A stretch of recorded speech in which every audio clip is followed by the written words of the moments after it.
राधे राधे। आइए जानते हैं कामिका एकादशी 2025 व्रत पारण विधि। पारण कब और कैसे करें? सबसे पहले पारण में क्या खाएं? इस दिन जरूर करें ये काम। धर्मशास्त्रों के अनुसार कामिका एकादशी व्रत करने से व्यक्ति को समस्त पापों से मुक्ति मिलती है और सभी सुखों को भोग कर अंत में बैकुंठ धाम को जाता है। हिंदू पंचांग के अनुसार कामिका एकादशी इस बार 21 जुलाई को है और एकादशी व्रत का पारण अगले दिन द्वादशी तिथि में 22 जुलाई को किया जाएगा।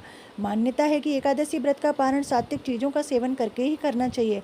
तामसिक व अशुद्ध चीज़ों का सेवन पाप के समान माना जाता है।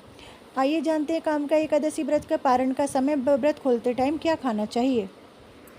द्वादशी के दिन एकादशी व्रत पारण से पहले ब्राह्मण को भोजन कराना चाहिए। अगर ऐसा करने में असमर्थ हैं तो ब्राह्मण भोजन के निमित्त कच्चा सामान सीधा मंदिर में अवश्य दान करना चाहिए। मान्यता है कि एकादशी व्रत को विधि पूर्वक पारण करने से व्रत का पूर्ण फल प्राप्त होता है। एकादशी व्रत पारण के लिए सबसे पहले भगवान विष्णु की विधि पूर्वक पूजा अर्चना करनी चाहिए। एकादशी व्रत पारण के लिए तुलसी दल का सेवन करना शुभ माना जाता है। इसके बाद दान आदि करके सात्विक भोजन ग्रहण करना चाहिए। इसके अलावा एकादशी व्रत पारण सूखे मेवे, जल, दूध, फल व चावल आदि का सेवन करके भी किया जा सकता है। एकादशी व्रत के पारण के लिए लहसुन, प्याज, बैगन व साग आदि का सेवन वर्जित है। हिंदू धर्म में एकादशी व्रत के अगले दिन सूर्योदय के बाद पारण का विधान है। एकादशी व्रत का पारण द्वादशी तिथि के समाप्त होने से पहले करना शुभ माना गया है।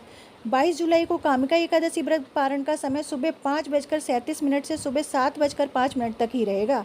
पारण के दिन द्वादशी समाप्त होने का समय सुबह 7:05 पर है। कामिका एकादशी व्रत पारण की विधि।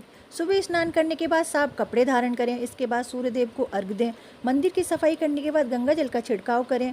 भगवान विष्णु के सामने देसी घी का दीपक जलाकर आरती करें। मंत्रों का जप और विष्णु चालीसा का पाठ करें। इस दौरान भक्ति भाव से पूजा कर भगवान विष्णु और माँ लक्ष्मी जी की पूजा करें। प्रभु को सात्विक चीज़ों का भोग लगाएं। अंत में दान आदि करें और खुद भी प्रसाद ग्रहण करें। राधे राधे।